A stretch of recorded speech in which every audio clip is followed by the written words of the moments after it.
26 candidates are vying for the 5 at-large council seats during this fall's Thunder Bay municipal election. One of those candidates is Derek Lankinen. Derek, just tell me a little bit about why you decided to run. I decided to run for councillor at large because, one, I love Thunder Bay. Two, I was part of the Southside BIA, and there's an incredible entrepreneurship energy down there, and everybody wants to see Thunder Bay push forward, and I just want to be a part of making that happen for everybody. For people that aren't familiar with you, tell us a little bit about yourself. I am a journeyman red-sealed chef. I've been working in Thunder Bay in northwestern Ontario for 20 years. In 2013, I won Thunder Bay's Top Chef. In 2014, I was awarded a Shift Nova Award as a Northern Ontario Visionary.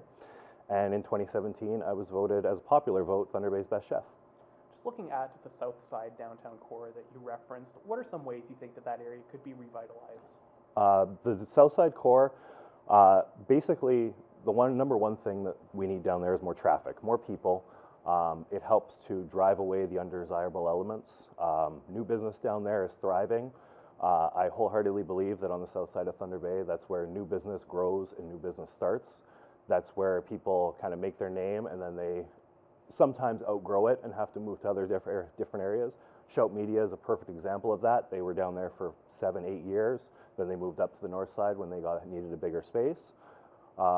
And that energy is what's going to push Thunder Bay forward. And we have to do something about Victoriaville. We have to eliminate the hangouts, the places where people can loiter and do undesirable things. That's what we have to change. What specifically would you like to see done with Victoriaville? Victoriaville, personally, I would love to see the street open back up and the mall turned back into 2 different malls with an emphasis more on community services as opposed to retail. The city has made a huge investment in Victoriaville by moving a lot of their services and municipal services into the area, and that's exactly where people are going to be driven to. And so if we double down on that philosophy and work towards putting more businesses down there and more services down there, that's just going to create more traffic, that's going to have more people down there, and that's going to create an affordable way for these services to provide their services to people. You worked in the north downtown core when that area was enjoying a bit of a resurgence and getting to the point where you see it today. How does the south side downtown core, as you see it now, compare to that north area where it was about 5 or 6 years ago? The correlation between the two cores is undeniable. The north core was where the south side was 11 years ago, and then new businesses started to move around and move into the area.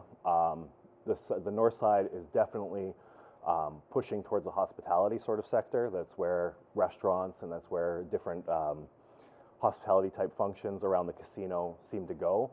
I see a lot more correlation between the Bay and Algoma district and the south side than I do between the north side, because you do have so many different municipal services that are on the south side in addition to retail and in addition to hospitality.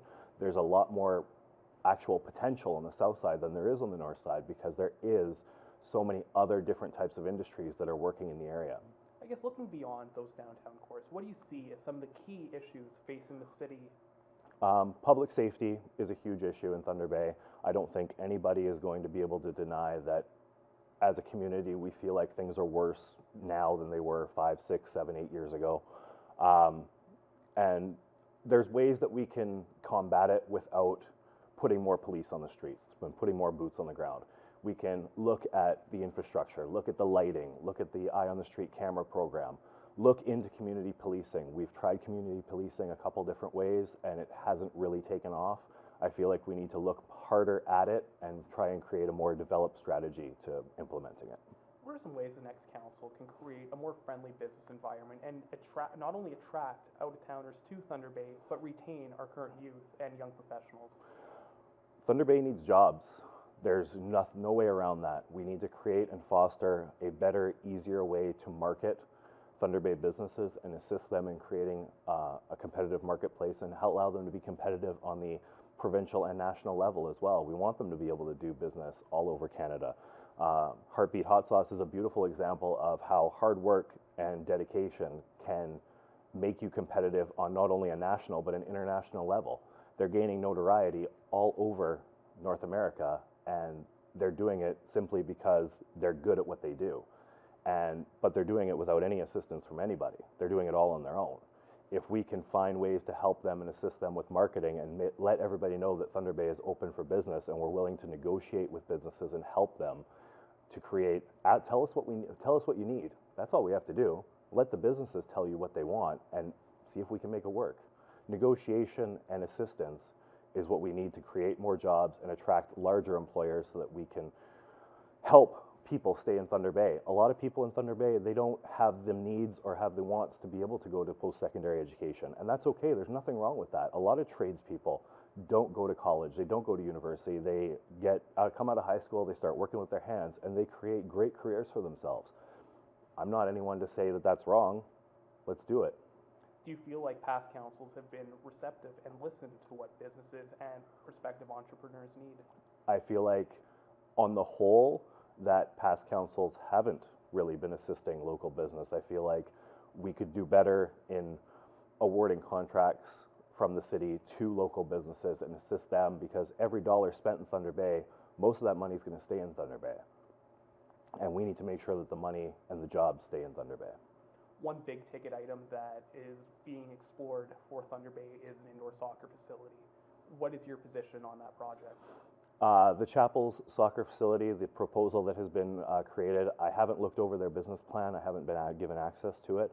However, the Chapel's Park is used by all the Lakehead Public Schools, all the Catholic School Board. It's used for multiple different things. If we can find a way to create a business that makes children stay active throughout all the years. Winter's a long month in Thunder Bay, and they don't have the opportunity. A lot of hockey's expensive. That's our major winter sport. If we can find an indoor place where kids can play and have fun and be active, I think that's never going to be a bad thing. How much of a concern is that for young professionals to have opportunities for their children? It's huge. We have, again, Thunder Bay is a very seasonal town. Our summertime is very short. That's why you can see people make such great use of it, because we know it's not going to be around forever. Winter is a long month, and we need to make sure that the kids have the opportunity to do whatever they want to do. They want to play soccer, we should be able to try and make sure that that happens 24/7 all year round, every season. I have a lot of concerns about my nephews and if they're going to be able to stay in Thunder Bay and do what they want to do, and we should be definitely working towards making sure they stay here. Just looking at the financial side of running the business of the city of Thunder Bay, I guess, how do you feel the city councils have been managing finances? In the last couple of years, I think they've done a great job of managing finances. We feel like, as a city, we've been seeing a lot more surpluses and a lot more less deficits, and there's been a very good way of managing the day-to-day finances of the city of Thunder Bay. However, there's always room to improve. There's always room to do better, and there's not a whole lot that I personally think that we can do better without being in it at this point in time, from my perspective.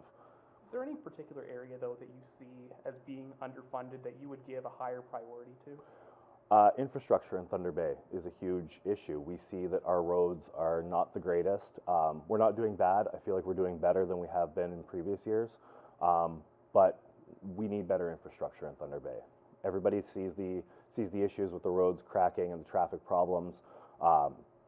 We saw the cancellation this year of the bike paths. I think Thunder Bay needs a dedicated bike path all the way through town where people can be safe and use an active living corridor all the way from the south side to the north side. And I don't see it happening anytime soon for Thunder Bay. And that's something that you would try to advance? Absolutely, absolutely. We need a safe place for everybody to go in Thunder Bay, to be able to be safe, be off the roads, and ride their bikes, walk their dogs, have a walk, make it up to the north side without having to worry about traffic. Derek, thank you very much for your time. Thank you so much. I appreciate it. Candidate profiles for those running for not only the at-large race, but mayor and all of the wards can be found on the Thunder Bay Vote section at tvnewswatch.com.